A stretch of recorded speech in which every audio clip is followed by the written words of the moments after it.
Now there's a space to be filled in the too warm air of my room, and a time also. A space-time between here and now, and there and then, punctuated by dinner. The arrival of the tray carried up the stairs as if for an invalid. An invalid, one who has been invalidated. No valid passport, no exit. That was what happened the day we tried to cross at the border, with our fresh passports that said we were not who we were. That Luke, for instance, had never been divorced, that we were therefore lawful under the law. The man went inside with our passports after we'd explained about the picnic, and he glanced into the car and seen our daughter asleep in her zoo of mangy animals. Luke patted my arm and got out of the car as if to stretch his legs and watched the man through the window of the immigration building. I stayed in the car. I lit a cigarette to steady myself and drew the smoke in a long breath of counterfeit relaxation. I was watching two soldiers in the unfamiliar uniforms that were beginning, by then, to be familiar. They were standing idly beside the yellow and black striped lift-up barrier. They weren't doing much. One of them was watching a flock of birds, gulls, lifting and eddying and landing on the bridge railing beyond. Watching him, I watched them too. Everything was the color it usually is, only brighter. It's going to be all right, I said, prayed in my head. Oh, let us cross. Just this once, and I'll do anything, what I thought I could do for whoever was listening, that would be of least use or even interest, I'll never know. Then Luke got back into the car too fast and turned the key and reversed. He was picking up the phone, he said. And then he began to drive very quickly, and after that there was the dirt road and the woods, and we jumped out of the car and began to run. A cottage to hide in, a boat. I don't know what we thought. He said the passports were foolproof, and we had so little time to plan. Maybe he had a plan, a map of some kind in his head. As for me, I was only running away. I don't want to be telling this story. I don't have to tell it. I don't have to tell anything, to myself or to anyone else. I could just sit here peacefully. I could withdraw. It's possible to go so far in, so far down and back, they could never get you out. Nolite te bastars carbonadorum. Fat lot of good it did her. Why fight? That'll never do. Love, said the commander. That's better. That's something I know about. We can talk about that. Falling in love, I said. Falling into it. We all did, then, one way or another. How could he have made such light of it? Sneered even, as if it was trivial for us, a frill, a whim. It was, on the contrary, heavy-going. It was the central thing. It was the way you understood yourself. If it never happened to you, not ever, you would be like a mutant, a creature from outer space. Everyone knew that. Falling in love, we said. I fell for him. We were falling women. We believed in it, this downward motion, so lovely, so like flying, and yet at the same time so dire, so extreme, so unlikely. God is love, they once said, but we reversed that, and love, like heaven, was always just around the corner. The more difficult it was to love the particular man beside us, the more we believed in love, abstract and total. We were waiting always for the incarnation, that word made flesh. And sometimes it happened for a time. That kind of love comes and goes and is hard to remember afterwards, like pain. You would look at the man one day and you would think, I loved you, and the tense would be past, and you would be filled with a sense of wonder, because it was such an amazing and precarious and dumb thing to have done, and you would know why your friends had been evasive about it at the time. There is a good deal of comfort now in remembering this. Or sometimes, even when you were still loving, still falling, you'd wake up in the middle of the night, when the moonlight was coming through the window onto his sleeping face, making the shadows in the sockets of his eyes darker and more cavernous than in daytime, and you think, who knows what they do on their own or with other men? Who knows what they say or where they are likely to go? Who can tell what they really are under their dailiness? Likely you would think at those times, what if he doesn't love me? Or you'd remember stories you'd read in the newspapers about women who had been found, often women, but sometimes they would be men, or children, that was the worst, in ditches or forests or refrigerators in abandoned rented rooms, with their clothes on or off, sexually abused or not, at any rate, killed.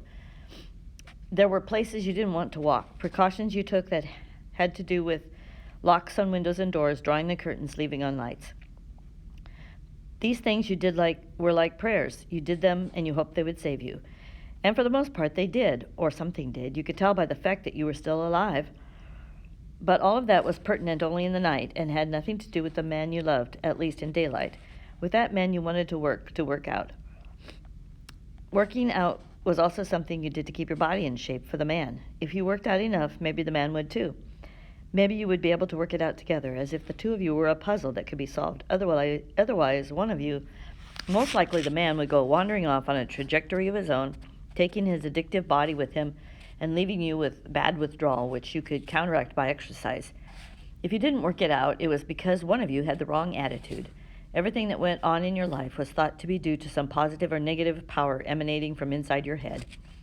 If you don't like it, change it, we said to each other and to ourselves, and so we could change the man for another one. Change, we were sure, was for the better, always.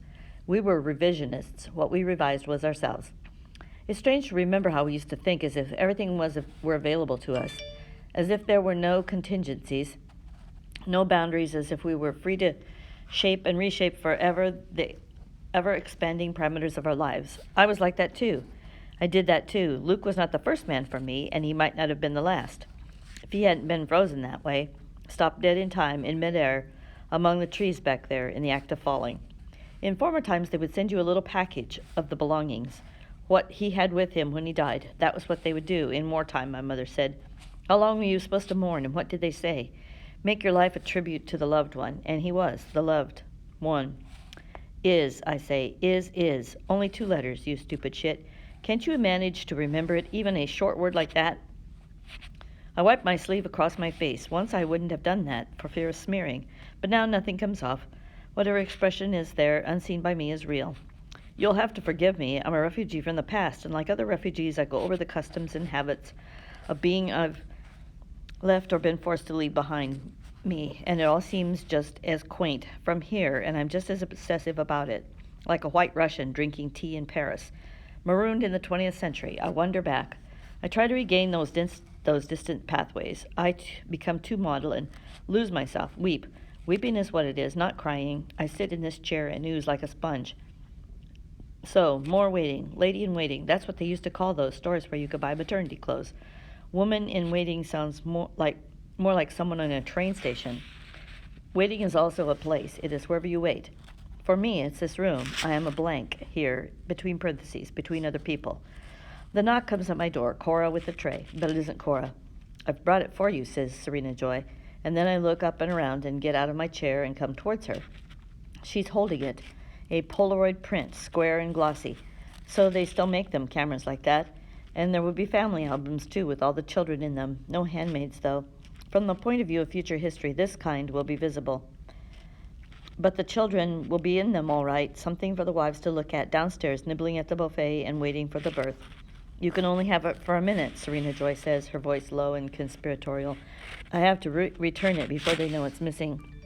It must have been a Martha who got it for her. There's a network of the Marthas, then, with something in it for them. That's nice to know. I take it from her, turn it around so I can see it right side up. Is this her? Is this what she's like, my treasure?